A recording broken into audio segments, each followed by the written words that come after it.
Pirma ng kasunduan ang PIDEA at LTFRB para magtulungan upang maiwasan ang paggamit sa mga driver ng Transport Network Vehicle Service bilang mga drug courier.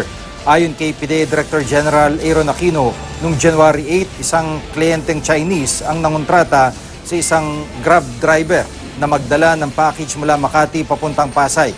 Nang hilingin ng Grab driver sa kliyente na buksan ang package, alinsunod sa kanilang protocol, tumanggi ang kliyente at iniwan na lang ang package. Nang i-report ito sa barangay, doon na lamang may laman itong isang bag ng marijuana.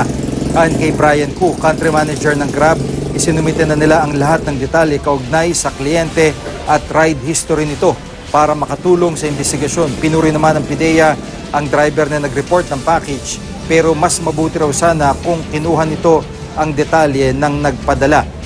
Dahil sa insidente, isang Memorandum of Understanding ang pinirmahan sa pagitan ng PIDEA, LTFRB at 3 accredited na TNVS para gawing mandatory ang pagbubukas sa mga package at pagpapakita ng ID ng mga nagpapadala bago ito tanggapin.